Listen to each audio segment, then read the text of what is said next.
नमस्कार, जनमंच में आप सभी का स्वागत है। बचपन में मैंने एक दोहा पढ़ा था, ऐसी बानी बोलिए मन का आपा खोए। परंतु क्या लगता है आजकल की राजनीतिक पटल पे कहीं न कहीं शब्दों के मायने बदल गए हैं, शब्दों के अर्थ बदल गए हैं, बात करने के तरीके बदल गए हैं।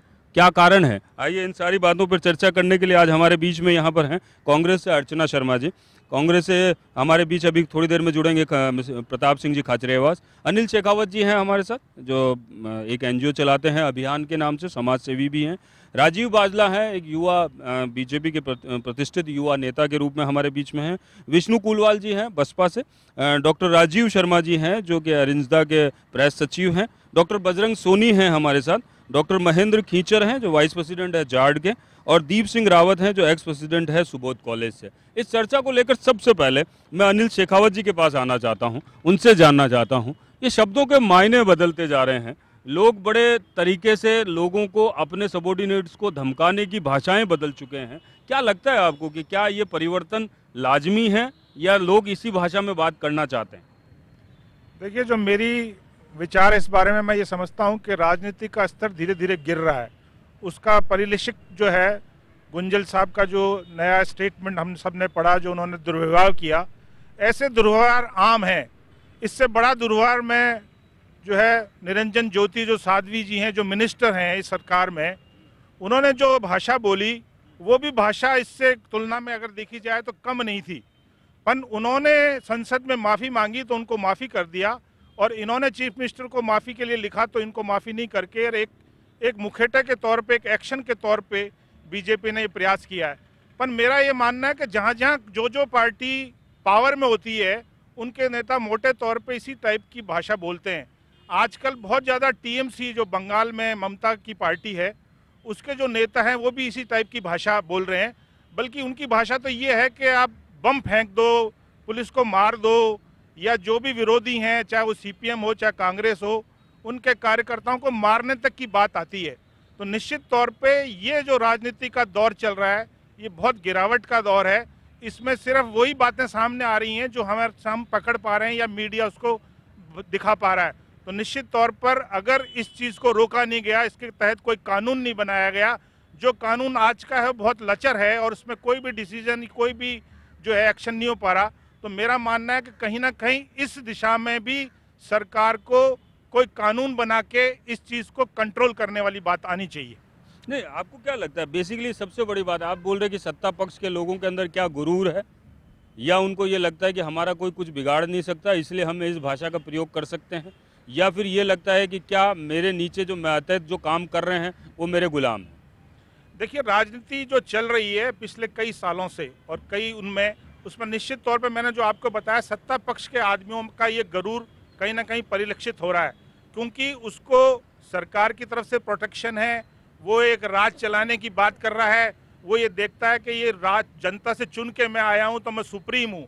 तो उसकी गलत धारणा उसके मन में है, और उसका जो एक्शन वो कर रहा है वो आपके सामने। वो चाहता है कि जो पहले तो राजा हुआ करते थे वो देखते थे हमारे ऊपर कोई नहीं है, आजकल जनता से चुने हुए जो प्रतिनिधि हैं वो राजाओं जैसा व्यवहार कर रहे हैं। वो ये मान के चल रहे हैं कि हमारा गिरा हुआ स्तर या हमारी भाषा या हमारा एक्शन कोई चैलेंज नहीं कर सकता, हम चुने हुए प्रतिनिधि हैं, हम वोटों से चुन के आए।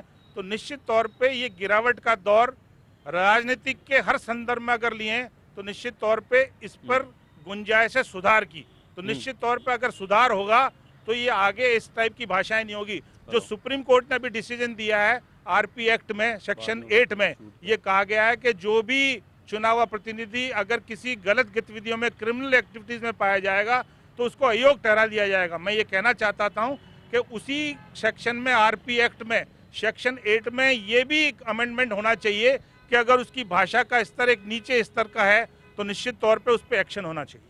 बजरंग जी के पास आना चाहता हूँ, डॉक्टर बजरंग सोनी के पास आना चाहता हूँ। सर, एक चीज़ बता दीजिए मेरे को, एक प्रकरण होता है मीडिया जगत में आता है वो प्रकरण, और उसके बाद में मालूम चलता है कि डॉक्टर का पूरा खेमा कहीं ना कहीं एकजुट हो जाता है, शब्दों की कहीं ना कहीं गरिमाओं का सारा पतन हो चुका होता है। क्या लगता है आपको कि क्या ये पहली बार हुआ है इस तरीके से? नहीं, ऐसा नहीं है, पहली बार नहीं हुआ है। राजनेता अपने आप को स्वयंभू समझने लग गए हैं। मेरा मानना है कि वो एक पार्ट है, एक सिस्टम का पार्ट है। और वो अपने आप को ये समझते हैं जैसा राजा लोग नहीं करते थे उससे ज़्यादा आज के राजनेता करने लग गए हैं।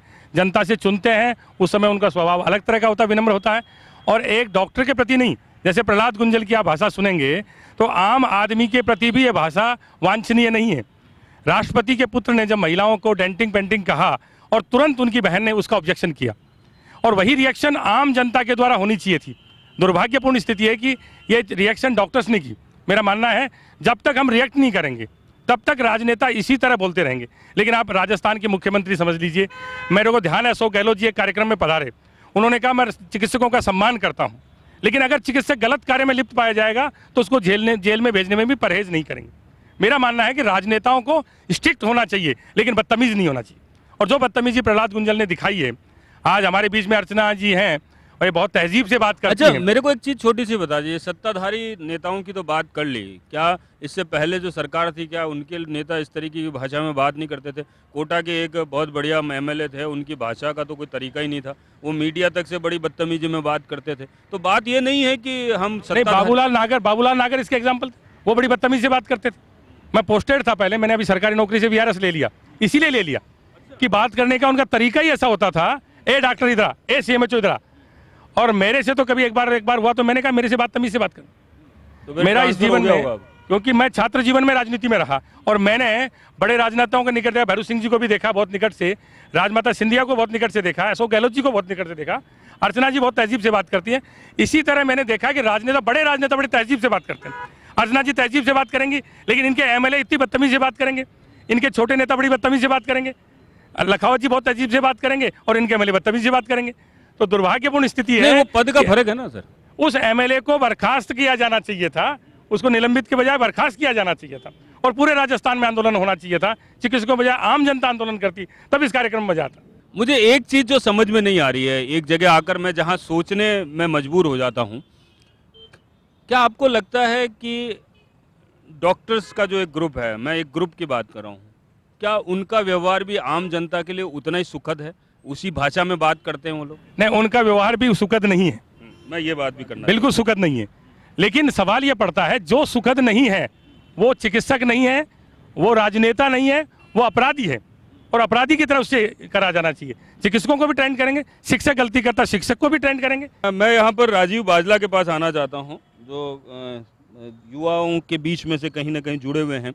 राजीव, क्या लगता है कि एक छोटा सा मुद्दा जहाँ आता है कि आम जनता इन लोगों की भाषाएं सुनकर, आप जैसे जो आगे बढ़ने की प्रक्रिया में हैं, जो राजनीति में अपने आप को कहीं कायम करना चाहते हैं, जब इस तरीके की भाषा सुनते हैं तो क्या लगता है कहीं अंदर जाके दिल में ठेस पहुंचती कि नहीं, ये भाषा कहीं होनी नहीं चाहिए आम राजनेता की? मेरा ये मानना है कि ये इस टाइप की भाषा का जो प्रयोग है, ये बेसिकली राजनीतिक वो है, मतलब वैचारिकता का पतन है। इस टाइप की भाषा ना तो हमें सहन करनी चाहिए और ना मतलब उसका पुरजोर विरोध होना चाहिए।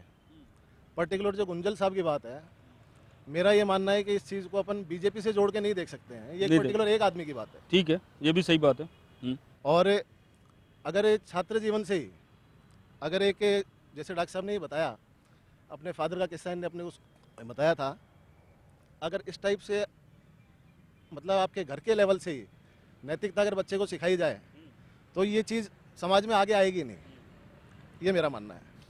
दूसरा सबसे बड़ी बात, क्या युवा वर्ग जो आज बढ़ना चाहता है वो भी क्या इसी दम्भ से आगे बढ़ेगा कि ठीक है जैसा है वैसा बोल लिया, जैसा है वैसा धमका लिया, जैसी भाषा में बात कर ली, कोई फर्क नहीं पड़ता? मेरा मानना है भाई साहब कि एक्चुअल में राजनीति में पहले एक चीज़ होती थी। राजनीति में पहले वो लोग आते थे जिनने कुछ काम किया है समाज के लिए। आजकल एक नेता बनने की होड़ चल रही है। मैं इस होड़ को, नेता बनने की भी होड़ चल रही है। हाँ। मतलब जब आज़ादी आई देश में तो पब्लिक ने उन लोगों को चुना जिन लोगों ने पहले देश के लिए काम किया था, और चुन के पब्लिक ने उनको बोला कि आज से ये हमारे नेता हैं। अभी एक नई प्रैक्टिस चालू हो गई है। वो नई प्रैक्टिस ये है कि हमें पहले या तो कोई पार्टी टिकट दे और कैसे ना कैसे हम एक बार विधानसभा पहुँचें या लोकसभा पहुँचें या कैसे ना कैसे पहुँचें, उसके बाद हम बताएंगे कि हम क्या कर सकते हैं। तो ये एक्चुअल में सिद्धांत वाइज ही गलत है। अच्छा, ये तरीका बदल गया, थोड़ा सा तरीका बदल गया। चलिए, सुबोध कोल्हो से जो मेरे बीच में एक एक्स प्रेसिडेंट बैठे हैं, दीप सिंह, मैं उनसे बात करना चाहता हूँ। एक कॉलेज के प्रेसिडेंट होने के नाते, एक अच्छी राजनीति करने के नाते क्या लगता है आपको कि भाषाओं के ऊपर कहीं ना कहीं अब जो बदलता जा रहा है समीकरण भाषाओं, गुंजल साहब का जब आया सामने, उसके बाद और भी 3-4 जगह से निकल के आ गए, और भी बहुत जगह से भाषाओं के अलग अलग तरीके के कैसेट्स निकल के आ गए, लोगों की रिकॉर्डिंग्स निकल कर आ गई। क्या ये चला आ रहा है, जो सबॉर्डिनेट अधिकारी हैं वो ये सब चीज़ें भोग रहे हैं? अगर भोग रहे हैं तो क्यों इन सारी चीज़ों के ऊपर दबाव है? सर क्या है, बेसिकली जब सत्ता हाथ में आ जाती है तो व्यक्ति अपने आप को समझने लगता है सर्वे सर्वा। वो ये मान लेता है कि साहब जो कुछ हूँ मैं हूँ और मेरे आगे कोई कुछ नहीं है।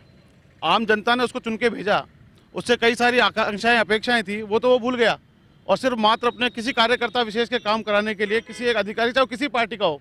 बेसिकली मैं जिस बैकग्राउंड से हूँ तो मैं तो शुरू से ही जो है संघ के लिए काम करने वाला आदमी रहा हूँ। तो मैं फिर भी ये मानता हूँ कि अगर किसी ने इस तरह की भाषा का प्रयोग किया, चाहे राजनेता हो, चाहे डॉक्टर हो, चाहे किसी प्रोफेशन में हो, वो पूरी तरह से गलत है। क्योंकि आज माना जाए नैतिक मूल्यों का शरण है ये। और जैसे कि बाजवा साहब ने कहा, बिल्कुल सही बात है। जो एयरक्राफ्ट से उतरे हुए नेता हैं वो नहीं समझ सकते इन बातों को। जमीन से जुड़ा हुआ नेता होगा, जनता के लिए काम करके जो नेता होगा, जिसकी जमीन पे पकड़ होगी, वो कभी इस तरह की बात नहीं करेगा। जनता की ताकत से ही उसके काम हो जाएंगे, उसके बोलने में इतना प्रभाव रहेगा। कई ऐसी शख्सियतें मेरे बीच में हैं। आज हमारे भाई साहब चाहे प्रताप सिंह जी कांग्रेस में चले गए हो, लेकिन हम तो खुले दिल से इनकी हर जगह तारीफ करते हैं कि अगर भाई साहब ने बोल दिया तो काम हो गया। और उसमें बदतमीजी भाषा कहीं नहीं है। बहुत से ऐसे बीजेपी के लिए खासतौर पर लोगों ने इंगित किया, तो मैं ये नहीं मानूंगा सर बीजेपी में ये बीमारी है। हर राजनीतिक दल में ऐसी बीमारी आपको मिलेगी। सिर्फ एक बीजेपी को कोसना या किसी समुदाय विशेष या किसी विशेष, नहीं, हम बीजेपी के लिए बात भी नहीं कर रहे ना। नहीं, हम सारे समुदाय विशेष के लिए बात करें तो टोटल रूप से देखा जाए तो नैतिक मूल्यों का पतन ऐसा भी है। क्योंकि बचपन से ही बच्चे के अंदर नैतिक मूल्य डाले नहीं गए, नैतिक मूल्यों की कहीं से बात नहीं हुई है। तो जब नैतिक मूल्यों की बात नहीं होगी तो फिर कहाँ से जो है व्यक्ति नैतिकता के आधार पर जो है बात किया करेगा? वो तो वही अलग अलग बकवास करेगा। नहीं, बात वो नहीं है। बात एक चीज़ और समझ में आती है कि अगर क्या इस तरह की भाषाओं को इसलिए भी कहीं प्रयोग में लिया जाता है कि कल की डेट में अखबारों की सुर्खियां बन जाएंगे, लाइमलाइट में आ जाएंगे, फिर वापस अपने आप को बहुत ज़्यादा लोगों के बीच में प्रदर्शित कर पाएंगे। एक बार मेघवाल साहब ने से सीकर के आसपास कहीं खड़े होकर शिक्षकों के लिए एक टिप्पणी की थी, और वो टिप्पणी इतनी ज़बरदस्त चली कि सारे अखबार वालों ने सब अपने अपने तरीके से उसे छापा, दूसरे दिन लाइमलाइट में आ गए और वो अपने आप को बहुत बड़ा समझने लगे। क्या ये एक तरीका नहीं है अपने आप को लाइमलाइट में लाने? बिल्कुल निश्चित रूप से। भाई आदमी अनशन बकवास करेगा क्यों माइक के सामने या लोगों के सामने? क्यों इस तरह का अपने आप प्रेजेंट करेगा? क्यों? उसके पास और तो कोई सामान है नहीं, उसके पास बैकग्राउंड कोई है नहीं, जनता है नहीं उसके पास, तो दे क्या वो? तो कम से कम कुछ ऐसी बातें बोल दूं जिससे मतलब मैं लाइमलाइट में आ जाऊं, जल्दी लोग मुझे जान जाएं। मीडिया को मसाला मिल जाता है आज उनको अपने आप को। मुझे नहीं लगता इस तरह से आदमी प्रसिद्धि पा सकता है। इस तरह से जो है प्रसिद्धि बिल्कुल नहीं मिल सकती है। आज समाज में बहुत ज़्यादा एजुकेशन का प्रभाव हो गया है। एजुकेटेड लोग इसको कभी बर्दाश्त नहीं करेंगे और आने वाले टाइम में अगर कोई भी इस तरह की बात करता है तो उसको समुचित जवाब मिल जाएगा। और संविधान में प्रावधान है कि इस तरह से रोका जा सकता है, बस सख्ती से लागू करने की जरूरत है, इच्छा शक्ति और राजनीतिक दलों में भी। विष्णु कुलवाल जी, मैं विष्णु कुलवाल जी के पास आऊं उससे पहले लूंगा एक छोटा सा ब्रेक के बाद पुनः आपसे मुखातिब होता हूं।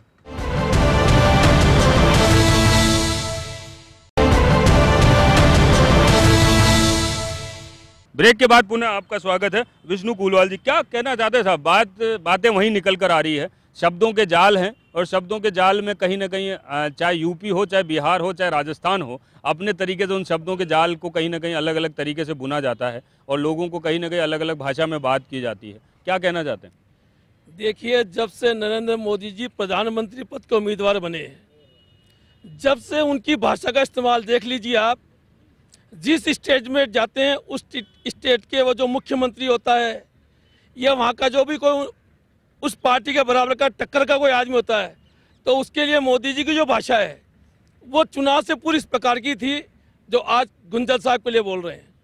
आज जब वो कश्मीर में अभी चुनाव में गए वो, तो उन्होंने वहाँ बोला कि ये बाप बेटों की सरकार और ये माँ बेटी की सरकार और आज उन माँ बेटी की सरकार से और उन बाप बेटे की सरकार से ये भारतीय जनता पार्टी हाथ मिलाना चाहती है।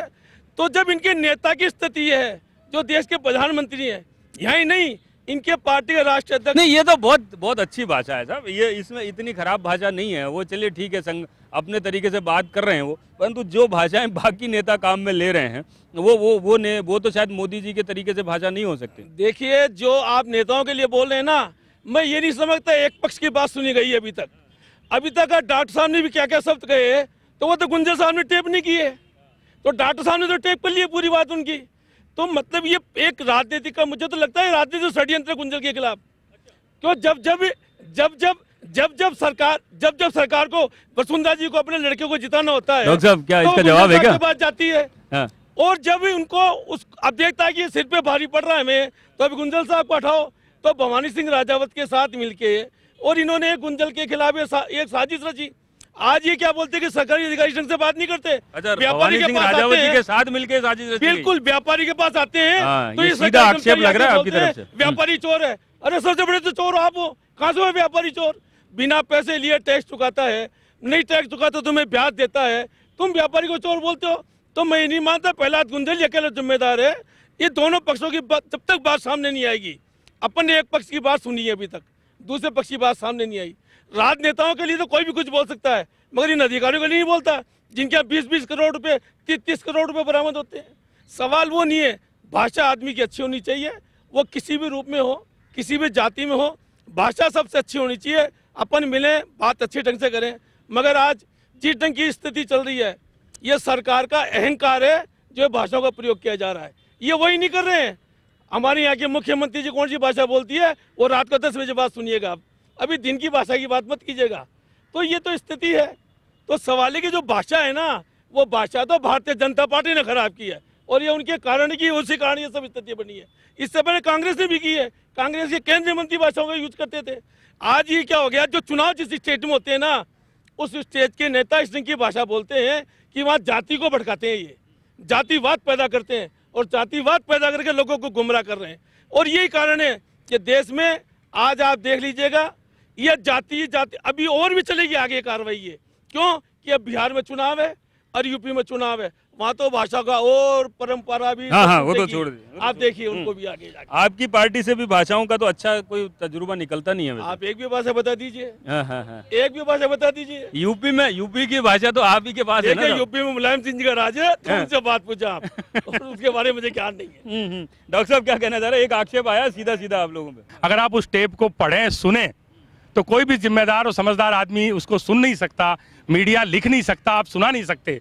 ऐसी भाषा पे तुरंत रिएक्शन होनी चाहिए। हमारे बीच में लखावत साहब आ गए हैं। मेरे को किस्सा ध्यान है कि बलराम जाखड़ जब लोकसभा अध्यक्ष थे, उन्होंने एक सिंपल सा सेंटेंस कहा था कि अदालतों में चोर बसते हैं, और लखावत साहब ने मुकदमा कर दिया था और उनको आना पड़ा बलराम जाखड़ साहब को कोर्ट के लिए, क्योंकि मैं काला कोट पहनते हुए मुझे शर्म आती है। ये लखावत साहब के शब्द थे। और लखावत साहब बैठे हैं, इधर अर्चना जी बैठी हैं, प्रताप सिंह जी बैठे हैं। आपने आज संयोग समझिए कि राजनीति के उन चेहरों को बुलाया है जो बड़े संजीदगी से बात करते हैं। आज अगर प्रहलाद गुंजल मेरे सामने होते या ऐसे लोग सामने होते तो बताते कि भाषा क्या होती है। क्योंकि ये भाषा, मैंने इस पे पोस्ट किया व्हाट्सएप पे कि ये चिकित्सकों का अपमान है ही नहीं। प्रहलाद गुंजल कोटा की तहजीब का गुनहगार है। प्रहलाद गुंजल भारतीय जनता पार्टी की संस्कृति का गुनहगार है और प्रहलाद गुंजल हिंदू संस्कृति का गुनहगार है, राष्ट्रीय स्वयंसेवक संघ की संस्कृति का गुनहगार है। क्योंकि वो भारतीय जनता पार्टी और राष्ट्रीय स्वयंसेवक संघ और हिंदू समाज और कोटा की तहजीब में कभी भी माँ बहन को गाली देने की तहजीब है ही नहीं। वसुंधरा राजे की जहां तक बात कहते हैं, वसुंधरा राजे जी की बात कहते हैं, हमने चिकित्सकों ने निर्णय लिया कि राजस्थान के मुख्यमंत्री को जाके एक शब्द कहेंगे कि मैडम आप सुनिए, और राजस्थान की संजीदा मुख्यमंत्री और जिस परिवार से वो आई हैं, राजमाता सिंधिया की पुत्री हैं, और जिस कल्चर से वो आई हैं, अगर उनको लगता है कि भाषा सही है और अगर आप माफ कर सकते हैं तो राजस्थान का चिकित्सक उनको माफ कर दे।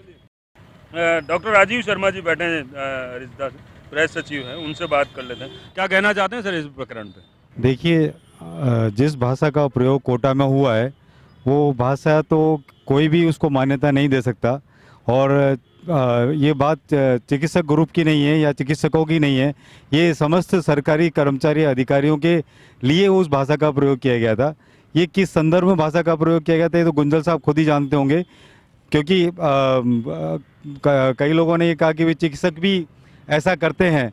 तो अभी ऐसा सोचा जाए, ऐसा बोलना गलत बात है कि एक आदमी ने गलती की तो उसको दूसरे आदमी को आप टारगेट कर दीजिए कि नहीं आपने भी गलती की तो उसने भी गलती कर दी। ऐसा नहीं है, जो भी गलती करते पकड़ा गया उसी के बारे में बात की जाती है। महेंद्र खींचर साहब भी बैठे हैं वाइस प्रेसिडेंट जाट से, उनसे बात कर लेते हैं। मैं इसमें बताना चाहता हूँ ये कि ये जो गवर्नमेंट कर्मचारी हैं वो भी जनसेवक हैं और जो राजनेता है वो भी जनसेवक है। इन दोनों को, राजनेताओं को और कर्मचारियों को अपने आप को जनसेवक मानते हुए एक सामंजस्य के तहत काम करना चाहिए। अगर राजनेता क्योंकि जनता के चुने हुए हैं तो वो जन सेवक कर्मचारियों से बड़े हैं, क्योंकि वो ज़्यादा लोगों का प्रतिनिधित्व करते हैं। इसीलिए इसमें बात निकल कर ये आती है कि आप किसी जनता का काम करवाना चाहते हैं किसी अधिकारी से, तो आप अगर लीगल काम है तो उसको तरीके से कहें। और किसी भी कर्मचारी की हिम्मत नहीं होती कि वो किसी राजनेता को गाली निकाले। जहाँ तक मेरे को याद है बहुत रेयरली होगा। अभी विष्णु जी ने कहा कि डॉक्टर ने भी गाली निकाली, हो ही नहीं सकता, ये तो वन वे है, राजनेता ही गाली, ये एक अधिकार समझ रहे हैं अपने आप को, इसको गाली निकालने को अपना अधिकार मानते हैं, किसी भी एसडीएम तक को डांट देते हैं। मैंने तो खुद देखा है इस चीज़ को और सामना किया है। लेकिन हम हो सकता है कि कर्मचारी भी कुछ गलत हैं, डॉक्टर भी गलत हैं, हो सकता है वर्कलोड ज़्यादा है, गवर्नमेंट उसको सुविधा को सुधारे। बेसिक्स पे कभी गवर्नमेंट ध्यान नहीं देती। आज हमारे एसएमएस हॉस्पिटल की बात है तो आप वहाँ जाके देखो, वहाँ कितना 26 लाख पेशेंट इन 1 ईयर, कितना वर्कलोड, एशिया का सबसे ज़्यादा पेशेंट उसमें आ रहा है। तो वहाँ की डॉक्टर रेशियो, पेशेंट रेशियो देखो, उसको मैनेजमेंट को सुधारने की तो कभी उन्होंने कोशिश ही नहीं की। आप तो चूरू का पेशेंट आता है, साहब पर्ची लेके आता है, इसको पहले देखना। अरे भाई चूरू का अलग से है क्या? पूरे राजस्थान के पेशेंट उनके लिए तो समान है, डॉक्टर के लिए तो चूरू वाले को पहले क्यों देखे? भाई मैं होता तो मैं तो रिजाइन करता गवर्नमेंट में। भाई मैं चूरू वाले को, मेरे लिए तो भीलवाड़ा वाला भी वो सेम है पेशेंट, और जो करौली से है वो भी सेम है चूरू वाला। साहब उसमें डॉक्यूमेंटेशन मंत्री की डिजायर है। इसमें ये जो चलन ये गवर्नमेंट खुद स्टार्ट कर रही है कि आप पर्ची सिस्टम स्टार्ट करो कि इस पेशेंट को पहले देखो, तो ये तो बिल्कुल सरासर गलत। तो कांग्रेस गवर्नमेंट में भी था, ऐसी बात तो नहीं? हमारे जहाँ तक हो सकता है, मेरे एक्सपीरियंस में नहीं रहा, लेकिन ये कांग्रेस हो जाए, मैं तो राजनेता की बात कह रहा हूँ ना। पर्ची सिस्टम क्यों चला रहे हो आप? सीधी सीधी वोट की राजनीति है। अगर एक राजनेता छोटी राजनीति करने लग गए, सिद्धांतों की राजनीति खत्म हो गई है।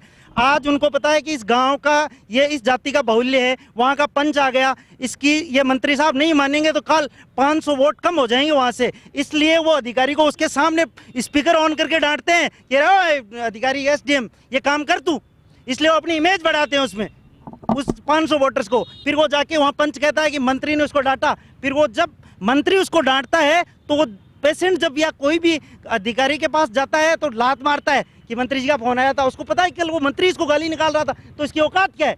मैं कहूँगा इसको जाके बेसिक पंडा राजनीति में इनको चरित्र पतन हो रहा है, चरित्र पतन को सुधारो। अब गुंजल साहब वाले मैटर में विधानसभा अध्यक्ष को स्वतः प्रसंज्ञान लेके इनको टर्मिनेट कर देना चाहिए था, तब इनमें एक मैसेज जाता। हो सकता है हमारे डॉक्टर्स गलती है तो उनकी अलावा भी तो दो तीन जगह के प्रकरण आए वहां से भी। हाँ, मैं बूंदी वाला प्रकरण है, हो सकता है कांग्रेस प्रधान ने भी कहा है, सीओ को, सब नजर में है ये मैटर। हम तो उस टाइम बड़ा आंदोलन खड़ा करना चाहते थे, लेकिन जो कर्मचारी वर्ग था हमारा वो दब गया, क्योंकि यहाँ के मंत्री ने हमारे सामने उसको फोन करके एक तरह से धमकाने के लहजे में बात कही।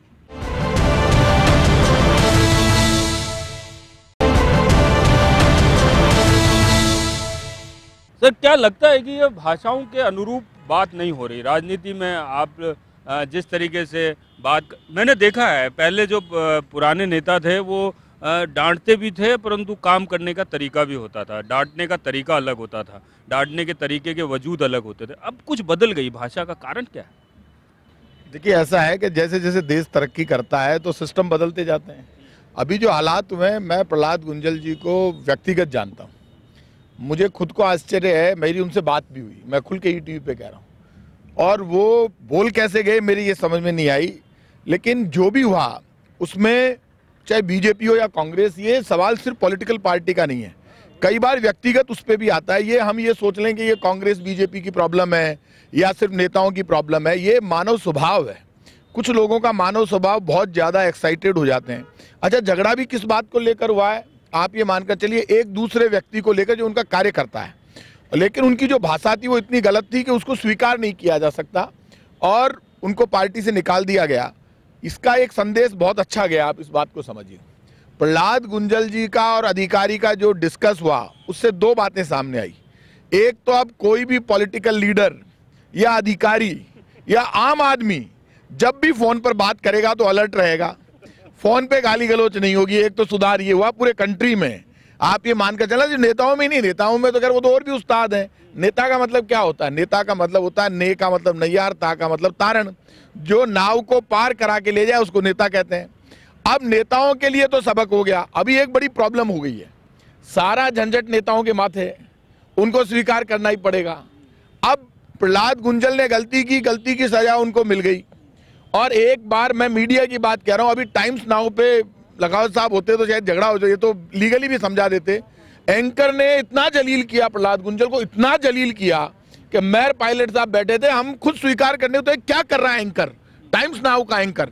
अरे भाई, एक व्यक्ति ने कोई गलती की है तो उसकी सजा कोर्ट तय करेगा, उसकी पार्टी तय करेगी, जनता तय करेगी, लेकिन हम उसको इतना जलील करें। तो मैंने देखा ये तो गाली देकर गलती कर गए, उसकी सजा इनको मिल गई और जनता में भी बदनामी हो गई। लेकिन एक एंकर इतना जबरदस्त, टाइम्स नाउ के मैं नाम भूल रहा हूँ, बड़े नामी आदमी है अर्णव, वो इतने जबरदस्त एंकर, इतनी इंसल्ट किया कि आप कैसे उसको जलील कर रहे हो, टीवी पे जलील कर रहे हो। तो हमें मानवता के नाते देखिए, एक बात, इंसानियत सबसे बड़ी चीज है। जो गलती करेगा उसको सजा मिलेगी, सबको अपनी अपनी हद में रहना चाहिए।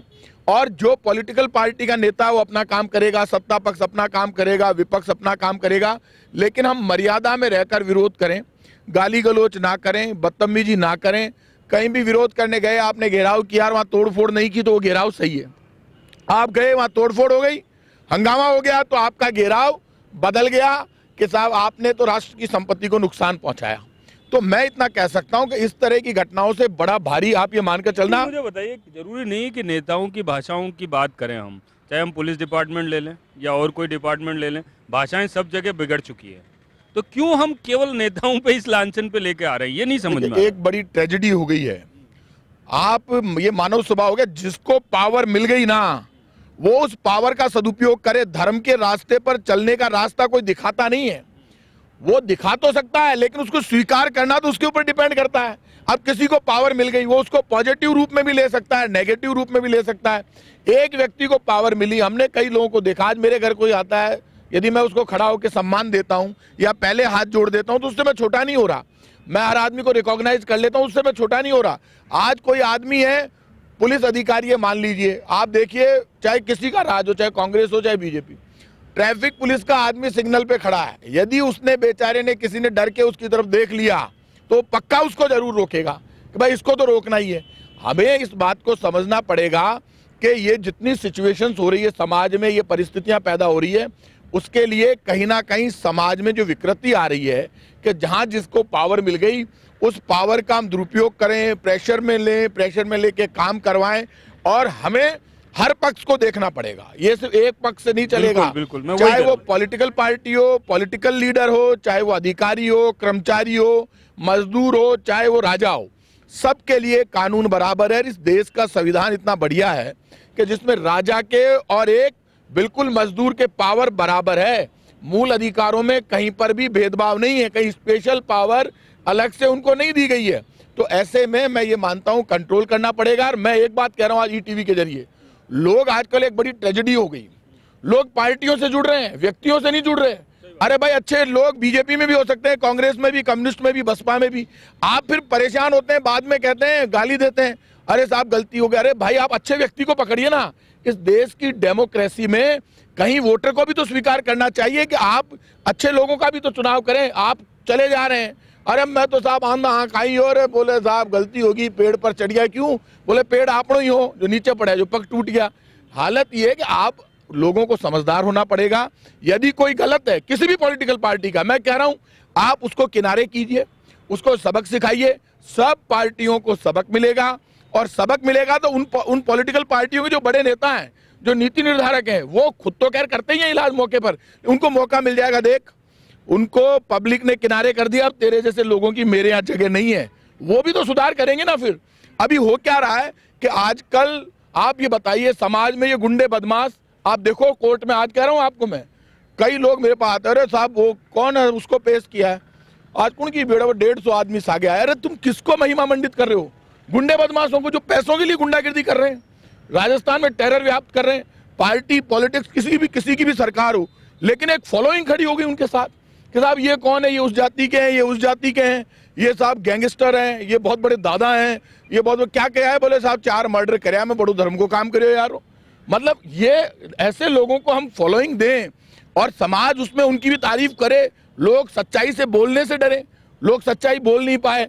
आज मैंने एक दिन देखा किसी को कि साहब ये कौन है, बोले साहब ये खुली जेल में है, दिन भर घूमते हैं और जयपुर में ऐसे ऐसे करते हैं। मैं बड़ा धार्मिक कार्य कर रहे हैं ये, और तुम जैसे लोग इनकी तारीफ कर रहे हो। मैंने कहा ये मुख्यमंत्री हैं, ये मंत्री हैं, ये एसपी हैं, ये आईजी हैं, ये राज्यसभा के मेंबर हैं। बोले नहीं, तो क्यों तारीफ करा, चल खड़ा तू भी जा, तू भी ऐसा ही आदमी है।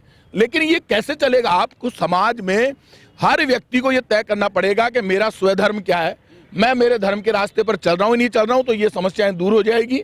और मैं इस बात में तारीफ करूंगा सब पॉलिटिकल पार्टियों की, पूरे कंट्री में किसी भी व्यक्ति ने इस भाषा को सही स्वीकार नहीं किया। और मैं तो इतना कहूंगा कि जिस तरह से मीडिया ने इसको हाइप दी, उससे एक नया मैसेज गया, और वो मैसेज आप आज ईटीवी पे चर्चा करवा रहे हो, कल आपकी चर्चा हजारों लाखों लोग देखेंगे, आप बात करेंगे। मैंने जब वो ऑडियो मेरे पास आया, भेजा सबको, तो मैंने चलाई, मेरी वाइफ मेरे पास में बैठी थी, मेरी वाइफ ने मेरे से कहा तो कमाल हो गया। तो मेरी वाइफ मुझे कहती है कि देखो आप भी बहुत स्ट्रांगली कई बार डांटते हैं, लेकिन मैंने कहा मैं गाली देता हूँ? कि बोला हाँ, गाली आप नहीं देते, लेकिन आपको ऐसे डांटना भी नहीं चाहिए, कई बार आप डांट। मैं क्यों, बड़ी प्रॉब्लम है आप डांटना, मेरी वाइफ मुझे कह रही है डांटना, आप स्ट्रांगली किसी को कह रहे हो कि नहीं आप गलत हो, उसमें भी मेरी वाइफ को लगा कि कहीं ये बात भी इशू नहीं बन जाए। इसमें भी ज़्यादा डरने की जरूरत नहीं, आपको स्ट्रांगली अपनी बात कहनी है, मर्यादा में कहनी है, कहनी चाहिए। हर पॉलिटिकल लीडर को, अधिकारी को भी, आम आदमी को भी कहनी चाहिए। जो उसका अधिकार है वो अधिकार पूर्वक अपने अधिकार को नहीं मनवाएगा, बेवजह डरेगा, तो और ज्यादा गलत संदेश जाएगा। तो मैं तो का चयन सही होगा, सही होना चाहिए शब्दों का। अर्चना जी। अच्छा जी, जब हम ये चर्चा कर रहे हैं तब हम भाषा का इस्तेमाल कर रहे हैं, यानी शब्दों का चयन, और हर व्यक्ति ने अपने हिसाब से शब्दों का चयन करके और अपनी बात को यहाँ पुष्ट करने का प्रयास किया, और इस प्रकार से किया कि वो समझ में आ जाए कि हम जिस चर्चा को लेकर बैठे हैं उसमें हमारी स्वीकार्यता है कि अभद्र भाषा की कहीं भी कोई उसके पक्ष में नहीं है और उसको कहीं स्वीकार नहीं किया जाएगा। लेकिन समस्या ये नहीं है, समस्या ये है कि पब्लिक लाइफ जिसको हम कहते हैं सार्वजनिक जीवन, वो इतना इनकंसिस्टेंट या कह सकते हैं कोहेरेंस उसकी ख़त्म हो गई। उसका कारण ये हुआ कि अभी चर्चा में सबसे ज़्यादा जो सामने बात निकल के आई वो ये कि इस युग में फेमस और इनफेमस में एकमात्र इनका जो अंतर है वो ख़त्म हो गया। व्यक्ति सुर्खियों में बने रहने के लिए जिस स्तर पर जा सकता है उस पर जाने का प्रयास करता है, और जब राजनीतिक जीवन की बात होती है तो उसमें ज़्यादा उसका कह सकते हैं कि ग्रेविटी बढ़ जाती है। हम किसी व्यक्ति विशेष की चर्चा नहीं करेंगे, ना किसी पॉलिटिकल पार्टी की, लेकिन मैं ये समझती हूँ कि शब्दों का चयन इस प्रकार से हो कि आपको ये समझ में आ जाए कि इस पूरी पृथ्वी पर जो मानव है उसमें और जानवर में क्या अंतर है, क्योंकि उसको सबसे ज़्यादा जो दो चीज़ें मिली हैं वो उसका दिमाग और उसकी भाषा। और भाषा का चयन करें यानी शब्दों का चयन करें तो इस प्रकार से हो कि सबको उसकी बात सुनने में आनंद आए, या फिर यूँ कह सकते हैं उसकी बात को वो ग्रहण करने की उसके अंदर स्वीकार्यता आ जाए। यहाँ पर एक बात और सामने है कि सब जो व्यक्ति होता है वो संस्कार उसके जो उसको मिलते हैं उसके आधार पर उसका व्यवहार होता है।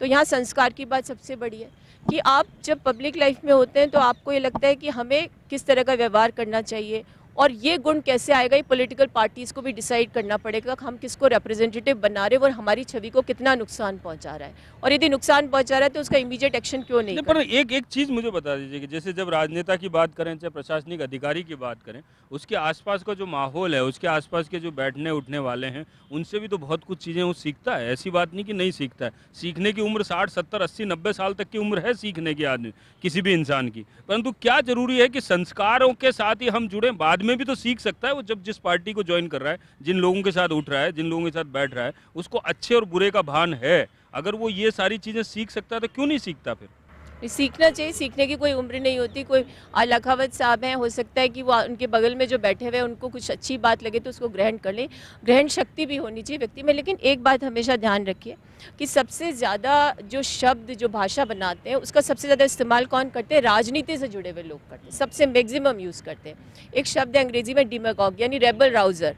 वो लोग वो होते हैं जो दो तरह के नेता होते हैं। एक इंस्पायर कर सकता है, मान लीजिए कोई देश है उसमें डिस्ट्रेस है, मान लीजिए पाकिस्तान की बात ले लीजिए, वहाँ पर कई तरीके के नेता हैं। कुछ ऐसे होते हैं कि वो भाषण दे करके अपनी जनता को उग्रवाद की तरफ बढ़ाना चाहते हैं, और कुछ लोग ये समझाना चाहते हैं कि सही रास्ता क्या है। तो ये चीज़ भी देखने की बात होती है कि उस पार्टी का नेता किस प्रकार की इंस्पिरेशन अपने उन लोगों को दे रहा है। इसलिए किसी ने कहा है बहुत सही कि भाई ये जो राजनेता होते हैं, स्पेशली जो पॉलिटिकल लाइफ में जो सार्वजनिक जीवन में अपने आचरण को प्रदर्शित करते हैं, वो सबसे ज़्यादा मिसयूज शब्दों का करते हैं। और मिसयूज इसलिए करते हैं क्योंकि वो उनको अपना एजेंडा ऑब्वियस भी रखना है और हिडन भी रखना है। जब हिडन रखना है तब तो वो किसी और परिप्रेक्ष्य में प्रकारांतर में बोलना शुरू करते हैं जिसका निहितार्थ कुछ समझे कुछ ना समझे, और जब उसको ऑब्वियस करना होता है तो बिल्कुल स्पष्ट बोल देते हैं क्योंकि इमीडिएट उनको उसका फ़ायदा उठाना होता है। जब भी कोई भी राजनेता जाते हैं, युवाओं के बीच में भाषण देते हैं, तब बड़े बड़े लोगों के नाम लेते हैं, आपको वैसा बनना है, आपको वैसा बनना है, आपको वैसा बनना है, चाहे वो किसी भी सरकार के हों। परंतु जब वो उन राजनेताओं को अपने अंदर क्यों नहीं अमल करना चाहते, उनकी भाषाओं के तरीके को क्यों नहीं अपने अंदर अमल करना चाहते हैं? जिन्हें भारत रत्न मिला अभी कुछ 2 दिन पहले, 3 दिन पहले, चाहे उनको उनकी सारी अगर भाषा का हम तरीका देखें, उनसे बात करने का तरीका देखें, राजस्थान से भैरव सिंह जी शेखावत की भाषा का तरीका देखें, बात करने का तरीका देखें, उनकी डांट में भी प्यार होता था, उनका डांटने का तरीका भी अलग होता था। कांग्रेस में भी बहुत सारे ऐसे बड़े नेता थे जिनका तरीका बहुत अच्छा हुआ। तो क्यों नहीं ये राजनेता उनको अंगीकार करने की कोशिश कर रहे हैं? ये करना चाहिए, अपना एक आइडल बना करके राजनीति में आगे बढ़ना चाहिए और कम से कम व्यक्ति को अपने व्यक्तित्व को इस प्रकार से ढालना चाहिए कि यदि वो सार्वजनिक जीवन में तो उसका व्यक्तित्व अनुकरणीय नहीं हो तो कम से कम स्वीकार्य तो हो। और यदि ये बात आत्मसात कर लेगा आज का युवा, सिर्फ राजनीति में नहीं, कॉर्पोरेट सेक्टर में भी कर ले, एडमिनिस्ट्रेशन में भी कर ले, तो मैं समझती हूँ कि उनकी पर्सनालिटी, उनका व्यक्तित्व स्वीकार्य हो जाएगा इस पूरी हमारी जो समाज है उसके अंदर। लेकिन आज जिस तरह की छिछली भाषा का इस्तेमाल, मैं ये नहीं कहती कोई पर्टिकुलर पार्टी, कोई पर्टिकुलर नेता करता है, ये व्यक्ति का अपना एक पर्सनल मुद्दा होता है, लेकिन इसको हर जगह कंडेम किया जाना चाहिए। और इसको जब कंडेम करेंगे तभी ये समझ में आएगा कि भाई ये जो समाज है इसमें लोग इस चीज़ को समझ गए कि भाषा में शब्दों का चयन, देखिए एक चीज़ बहुत इम्पॉर्टेंट है इसमें कि जब आप भाषा का इस्तेमाल करते हैं तो यदि आप लॉजिकली सोचते हैं तो आप क्रिएटिवली बोल सकते हैं, और यदि आप क्रिएटिव बोल रहे हैं इसका मतलब आपने उस भाषा, उन शब्दों को ऐसे स्ट्रक्चर किया अपने माइंड में कि आप सामने वाला व्यक्ति उसको स्वीकार करने के लिए तैयार है और उसको ग्रहण करने के साथ साथ आपको साधुवाद भी दे सकता है।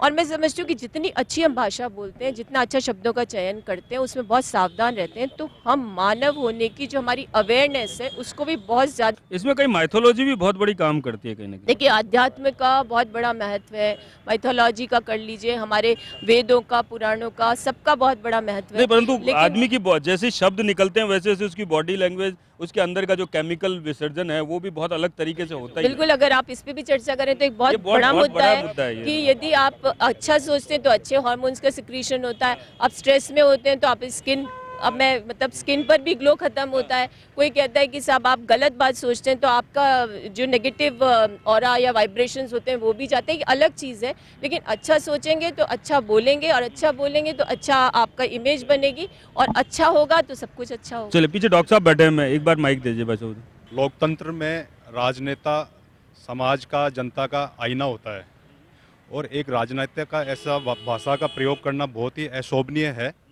और मैं ये चाहूँगा कि जैसे एक कोड ऑफ कंडक्ट होना चाहिए राजनेताओं के लिए, अधिकारियों के लिए, कि वो एक कोड ऑफ कंडक्ट के तहत कोई भी भाषा बोलें या बोलें तो अगर वो गलत बोलते हैं या कुछ इस तरह की अशोभनीय भाषा बोलते हैं तो उन पे एक कार्रवाई हो।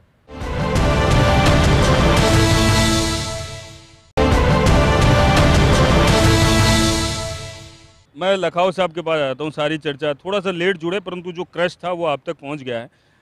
भाषा किसी भी तरीके से, मैं किसी व्यक्ति विशेष के लिए बात नहीं करना चाहता हूँ, भाषा कोई भी यूज कर रहा है, किसी भी तरीके से यूज कर रहा है, चाहे राजनीति कर रहे हैं, चाहे प्रशासनिक अधिकारी कर रहे हैं, चाहे जो भी कर रहे हैं, क्या लगता है आपको कि कहीं ना कहीं अब जाकर इसमें कहीं वापस, या वापस तो नहीं बोलूँगा, या इस पर अंकुश लगना चाहिए? देखिए, ये जो चर्चा का विषय है, इसका जिस प्रकार के भाषा का आरोप है और जिस भाषा की यहाँ पर उपयोग होने की बातें आई है मीडिया के मार्फत से, उसका तो कोई भी समर्थन नहीं कर सकता, और ना कोई सभ्य पार्टी कर सकती है, ना सभ्य लोग कर सकते हैं। एक विषय दूसरा है, जिस विषय की ओर हमको सोचना पड़ेगा, वो ये सोचना पड़ेगा कि आप विधायिका से कार्यपालिका का काम कितने दिन कराओगे। जब कार्यपालिका का फेल्योर हो रहा है, क्या इस पर चर्चा करने के लिए हम तैयार हैं? क्या मैं इसका पक्षधर हूं कि विधायिका से कार्यपालिका का काम नहीं कराया जाना चाहिए, बिल्कुल नहीं कराना चाहिए। पर जब कार्यपालिका का कंप्लीट फेल्योर है, उस समय इस सब के ऊपर बोलने के लिए कोई तैयार क्यों नहीं है? क्या पानी का विषय हो, चाहे हेल्थ का विषय हो, चाहे रोड का विषय हो, चाहे पब्लिक सर्विसेज का हो, चाहे पब्लिक यूटिलिटी से जुड़ी हुई सर्विसेज का बात हो, आम जनता अगर खुश है, किसी को किसी से कोई तकलीफ नहीं है, ऐसी नौबत आनी ही नहीं चाहिए, बोलना ही नहीं चाहिए था, किसी की शिकायत करने की नौबत ही नहीं आनी चाहिए था। विधायक के पास आदमी क्यों जा रहा है, एमपी के पास क्यों जा रहा है, सरकार के पास क्यों जा रहा है, प्रतिपक्ष के पास में क्यों जा रहा है? अगर असली बात तो यह है कि आखिरी व्यक्ति जो बैठा हुआ है, क्या वह व्यक्ति इस एग्जीक्यूटिव या जिनकी सर्विसेज के लिए काम दिया हुआ उससे संतुष्ट है क्या? अगर संतुष्ट है तो बीच में किसी को आने की आवश्यकता नहीं है, नंबर एक।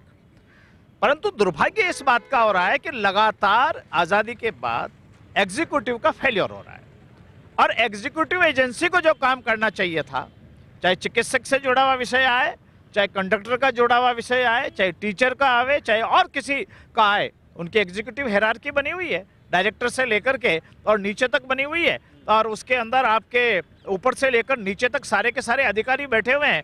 चेक और बैलेंस तो वहां होना चाहिए था। पर्सनल हितों की भी तो बात है। मैंने कहा कि केवल एक घटना पे अगर आपको बहस करनी है, मुकदमा दर्ज करिए, ट्रायल करिए, सजा होनी है वो सजा कर दीजिए, बरी होना तो बरी हो जाइए। मेरा ये कहना है, मैं इस एटमॉस्फेयर में बहस क्यों नहीं करते आप?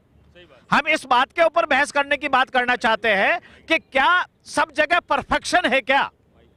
अगर सब जगह परफेक्शन है तो हमें कुछ कहने की आवश्यकता नहीं, और अगर परफेक्शन नहीं है तो लेजिस्लेटिव का भूमिका क्या, कार्यपालिका की इसके अंदर क्या भूमिका है?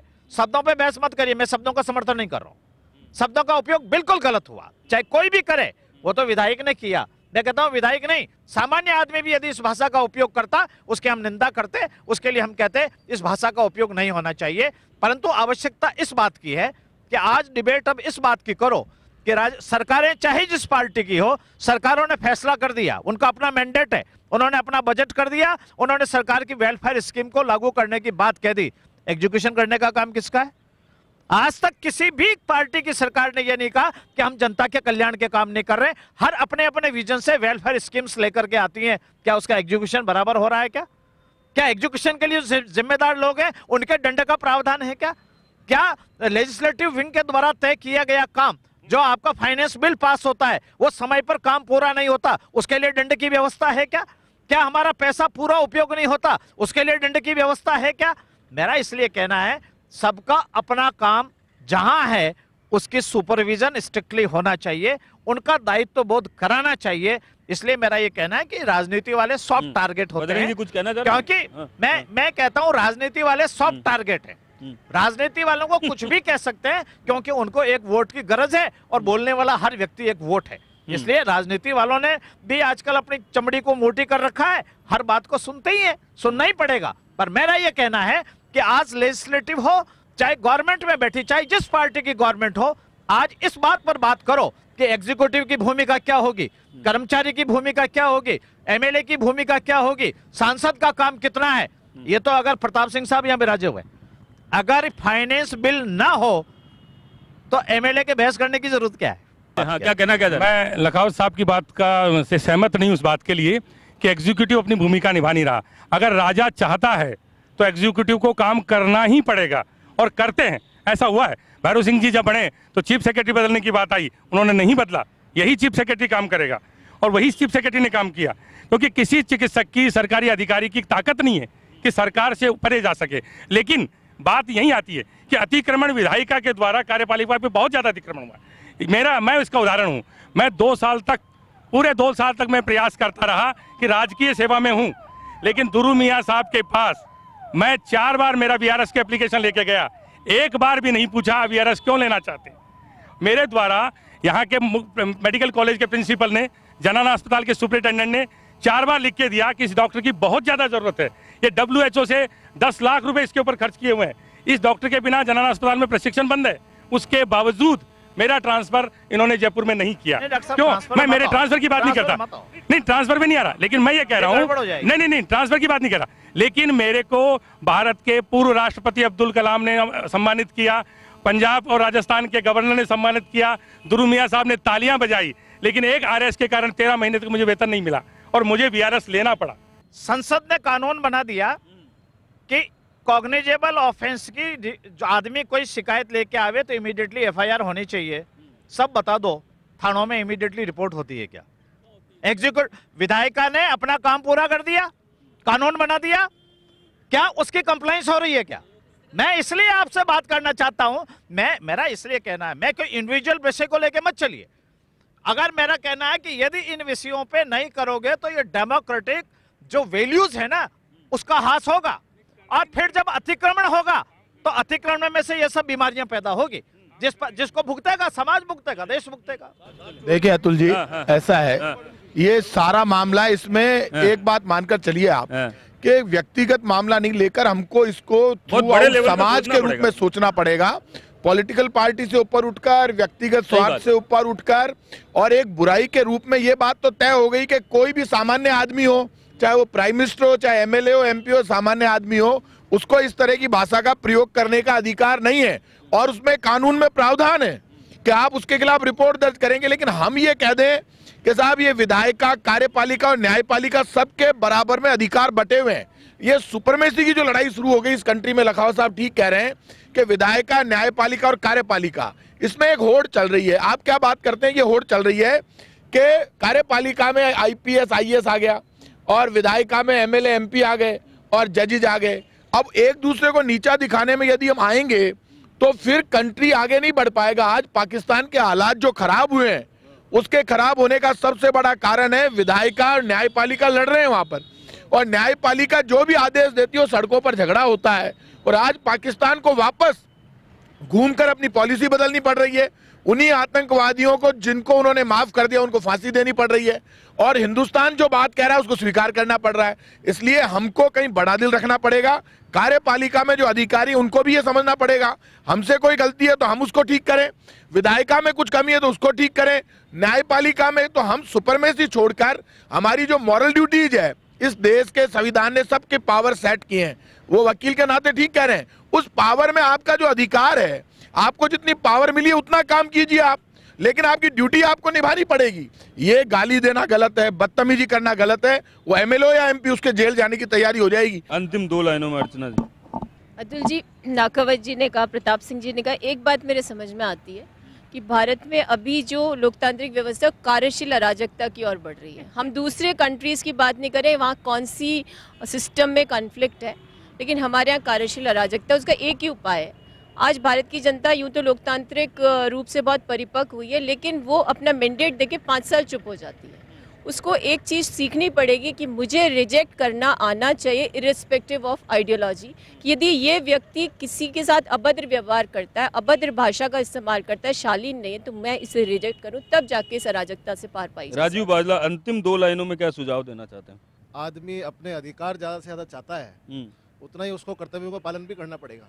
चलिए, अनिल शेखावत जी, अंतिम 2 लाइनों में क्या सुझाव?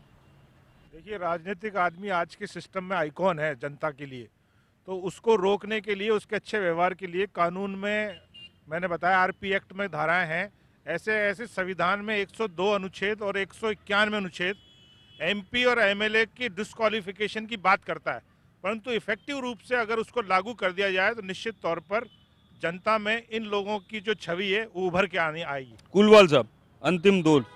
सभी समाज के लोगों को अपनी भाषा का अच्छा से अच्छा इस्तेमाल करना चाहिए, और भाषा ऐसी होनी चाहिए जो किसी को बुरी न लगे, और इससे ही विकास होगा। लखावत साहब भी कुछ कहना चाह रहे हैं? ये सबका काम जनता के लिए है ना, इसलिए जनता के लिए जो दायित्व है, चाहे एग्जीक्यूटिव हो, चाहे लेजिस्लेटिव हो, चाहे जुडिशरी हो, वो उसके लिए काम कर रहा है कि नहीं कर रहा है, वह जवाबदेही तय कर लीजिए, अपने आप ठीक हो जाएगा। चाहे किसी की भी सरकार हो, कोई भी पार्टी हो, आजकल देखा जा रहा है कि कोई भी पार्टी या नेता या विधायकगण या पार्षदगण या सरपंच जो है गलत भाषा का प्रयोग करते हैं, जो कि हमारी संस्कृति के खिलाफ है। ऐसा बिल्कुल नहीं करना चाहिए, और हमारी संस्कृति को ध्यान में रखते हुए सही शब्दों का और जो सामने वाले को रेस्पेक्ट देके बात करनी चाहिए, न कि उसका अपमान करना चाहिए। क्यों ये नौबत पेश आ रही है, क्यों इस तरीके की बातें आ रही हैं? कहीं ना कहीं कार्यपालिका या दूसरी तरीके से अगर कहीं उकसाने की बात आ रही है तो ये गलत है। सबको अपने अपने काम बांट लेने चाहिए काम करने के लिए, और सर पे कहीं बर्फ़ रख लीजिए और ज़बान पे मिश्री रख लीजिए, शायद सारे काम बहुत जल्दी निपट जाएंगे। आप सभी का आने का बहुत बहुत धन्यवाद।